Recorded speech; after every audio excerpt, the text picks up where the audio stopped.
سورة الرحمن مكية. بسم الله الرحمن الرحيم. الرحمن علم القرآن خلق الإنسان علمه البيان الشمس والقمر بحسبان والنجم والشجر يسجدان والسماء رفعها ووضع الميزان ألا تطغوا في الميزان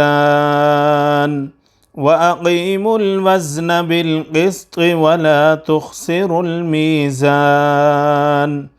والأرض وضعها للأنام فيها فاكهة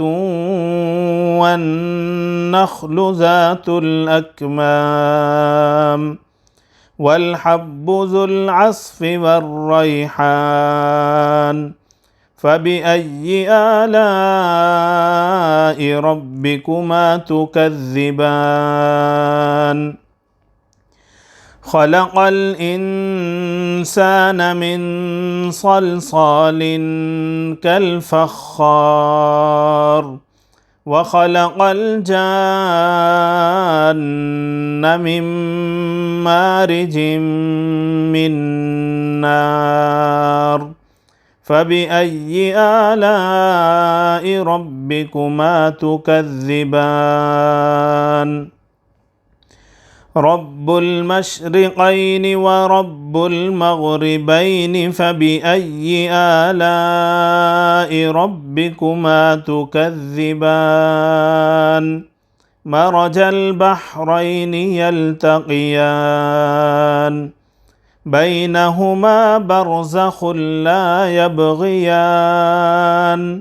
فبأي آلاء ربكما تكذبان يخرج منهما اللؤلؤ والمرجان فبأي آلاء ربكما تكذبان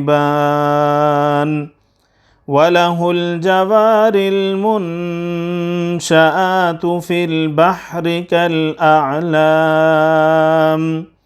فبأي آلاء ربكما تكذبان كل من عليها فان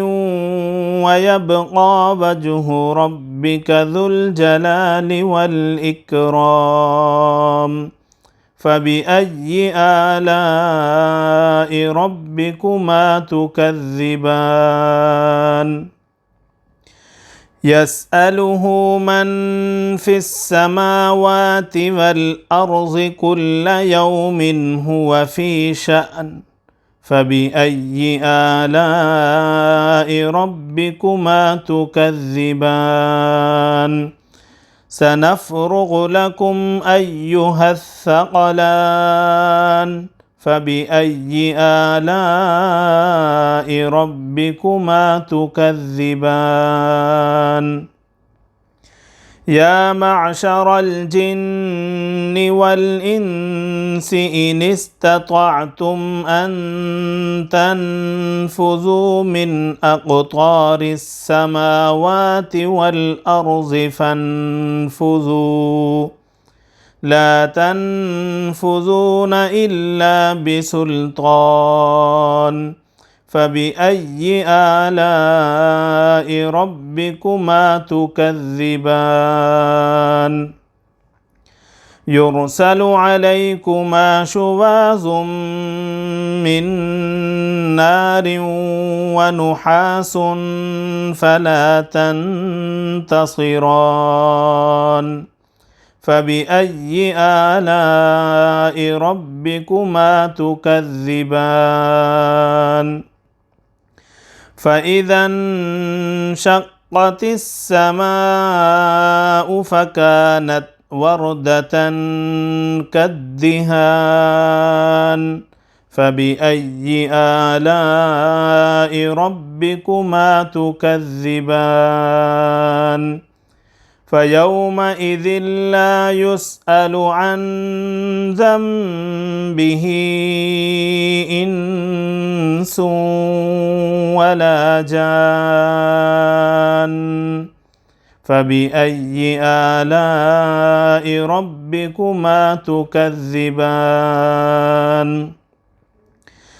يعرف المجرمون بسيماهم فيؤخذ بالنواصي والأقدام فبأي آلاء ربكما تكذبان هذه جهنم التي يكذب بها المجرمون يطوفون بينها وبين حميم آن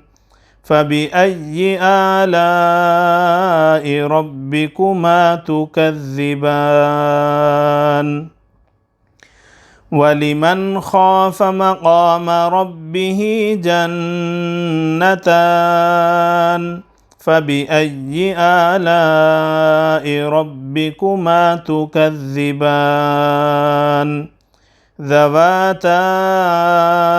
أفنان فبأي آلاء ربكما تكذبان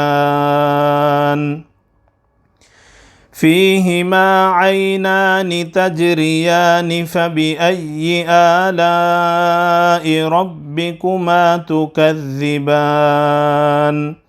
فيهما من كل فاكهة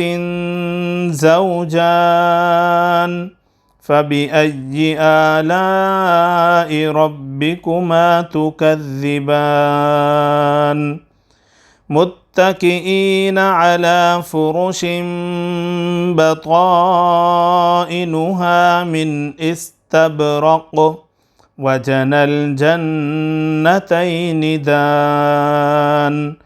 فبأي آلاء ربكما تكذبان فيهن قاصرات الطرف لم يطمسهن إنس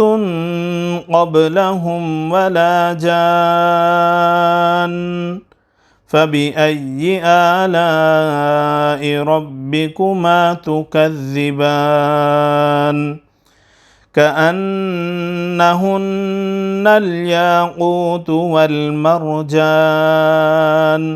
فبأي آلاء ربكما تكذبان هل جزاء الإحسان إلا الإحسان فبأي آلاء ربكما تكذبان ومن دونهما جنتان فبأي آلاء ربكما تكذبان مدهامتان فبأي آلاء ربكما تكذبان